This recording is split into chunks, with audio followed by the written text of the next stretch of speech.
A hand reaches into a patch of wet grass, not in a field, not on a farm, but in a wilderness with no roads, no borders, no clocks, and no names. The fingers close around a handful of tiny berries. The person pauses, listens, only wind, then they continue walking. To a modern observer, the moment seems almost empty. A few seconds in a life with no schedule, no productivity, no ambition. But that impression exists only because we are looking backward through the lens of a civilization that measures existence in hours. And that lens distorts everything, because if there is one question modern people quietly ask about the distant past, it is this: what did ancient humans actually do all day before jobs existed? Most people imagine endless free time, a world without emails, deadlines, or performance reviews, a prehistoric vacation stretching across thousands of generations. But that is not what researchers discovered. Not even close. Imagine waking up without knowing what time it is, not because you forgot to check a clock, but because clocks do not exist. Neither do calendars, work shifts, or schedules. The sky is your schedule. The weather is your manager. Your body is your planner. For more than 95% of human history, this was normal. Not for centuries, for hundreds of thousands of years. Civilization occupies only a tiny fraction of our story. If all of human existence were compressed into a single year, cities would appear during the final minutes before midnight. Everything before that belonged to another world, one where survival depended not on specialization, but on awareness. And awareness consumed nearly every waking moment. Not because people were constantly running from predators. That is a modern myth. Evidence suggests many hunter-gatherer groups spent surprisingly little time acquiring food compared to modern workers. The discovery shocked economists, whose assumption had always been simple: primitive technology must mean harder lives. But researchers noticed many groups were not working constantly. Some appeared to enjoy more leisure than industrial populations. So if they were not spending every hour gathering food, what were they doing? A person sitting beside a fire for hours might appear inactive, but their brain was not inactive. It was scanning,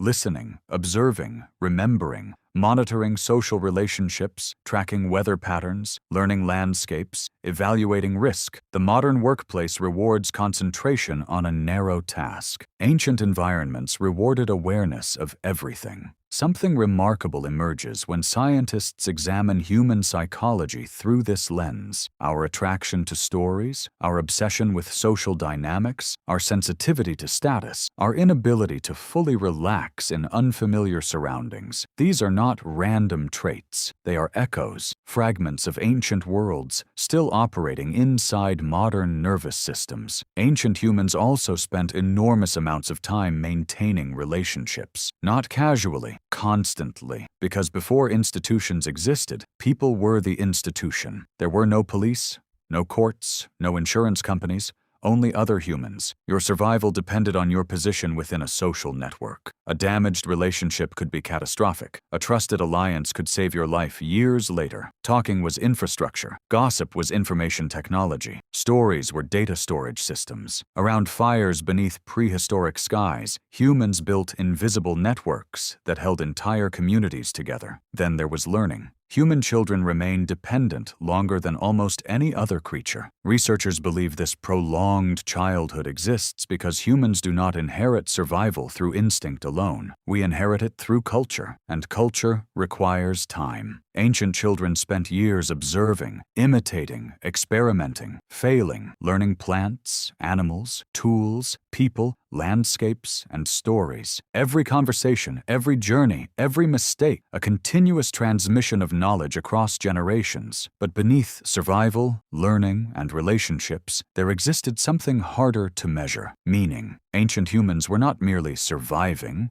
they were interpreting. The night sky was alive with stories. Animals occupied symbolic worlds. Mountains carried significance. Rivers carried memory. Long before writing existed, humans were already asking questions that have never gone away.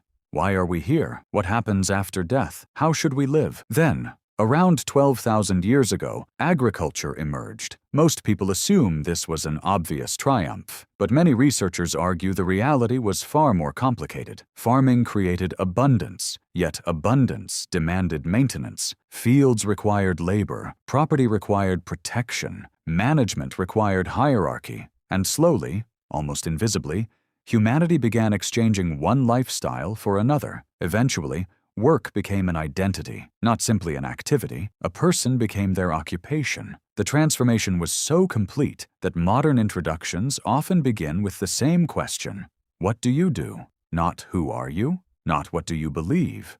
What do you do? As if existence itself now requires a professional title. So what did ancient humans do all day? They lived, not in an idealized sense. Disease, injury, and loss existed, but existence had not yet been divided into categories called work, leisure, career, and productivity. Survival, learning, storytelling, relationships, and meaning were woven into a single continuous experience. And perhaps that is why so many people feel a strange restlessness today, a sensation that something is slightly out of alignment, because beneath modern schedules and screens, an older creature still exists, shaped by forests, campfires, conversations, and wandering horizons. When we ask what people did before jobs existed, we are also asking something far more difficult. If work disappeared tomorrow, who would we be? That ancient question is still waiting, not for an answer, but for recognition.